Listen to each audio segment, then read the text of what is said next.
Les vendanges sont terminées dans le Forêt.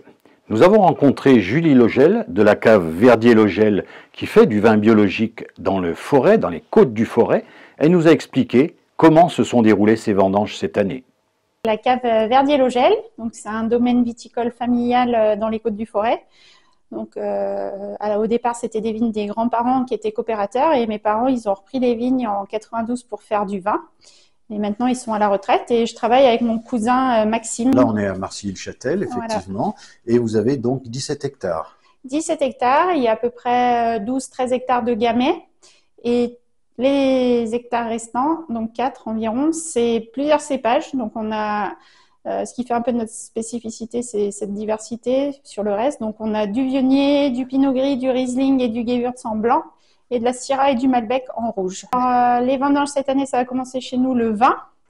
Le 20 septembre. Ouais, on s'est un peu dépêché de commencer de vendanger parce qu'on avait eu beaucoup d'intempéries, donc il fallait pas traîner.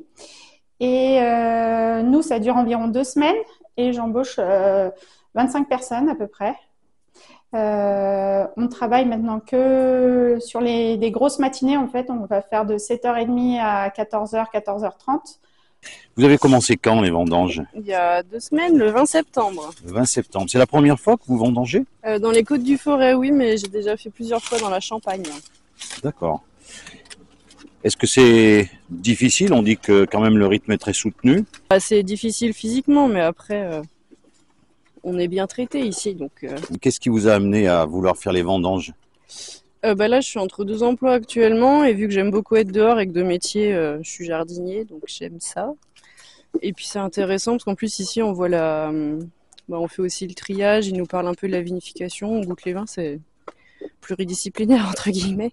Et puis bon, il y a une bonne ambiance, on avance, tout ça, c'est sympa. Vous avez commencé à quelle heure là ce matin? 7h45 parce qu'avant il fait nuit. Oui, c'est une bonne raison en effet, oui. On enlève le pourri et ce qui sent le vinaigre. Alors, ça arrive pas souvent, mais en fait, vu que les raisins, ils vont macérer avant d'être pressés, s'il y a du pourri, ça macère mal. Avec la pluie qu'on a eue cette année, là, il y a des endroits, c'était bien pourri. On va dire, on s'en sort pas trop mal parce que c'était vraiment un peu compliqué les conditions climatiques au mois de mai, juin, il faisait moche et il faisait froid. Mais finalement, on avait réussi à contenir les maladies de la vigne, comme le mildiou. Et puis là, c'est en septembre où on a eu beaucoup d'eau. Donc l'eau, juste avant les vendanges, il en faut un petit peu, mais pas trop. Du coup, on a dû se dépêcher de vendanger parce que ça s'abîmait en fait la récolte.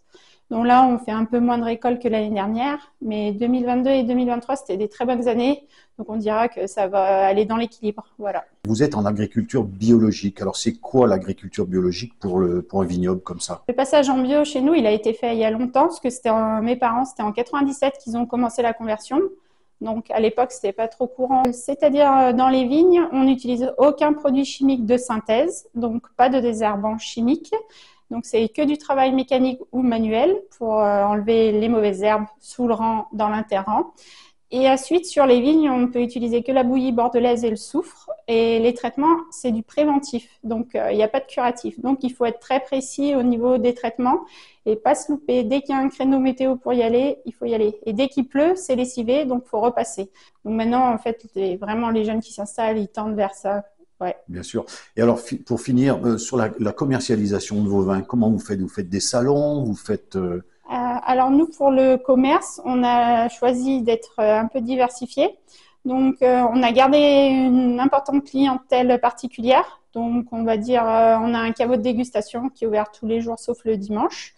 On fait des salons particuliers, mais beaucoup à proximité, plutôt dans le département. Donc, on va faire la Loire aux Trois Vignobles à Saint-Galmier, le marché au vin de Chabanais, ça c'est pour la fin d'année. Et puis, au printemps, on fait le marché au vin de Condrieu. C'est pas le marché au vin, c'est le salon des vins bio de Rhône-Alpes.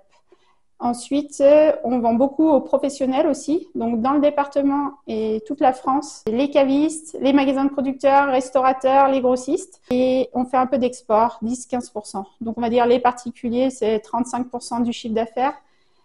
L'export 10-15% et le reste c'est tous les professionnels, je peux pas diviser resto, grossiste, petits cavistes, magasins de producteurs.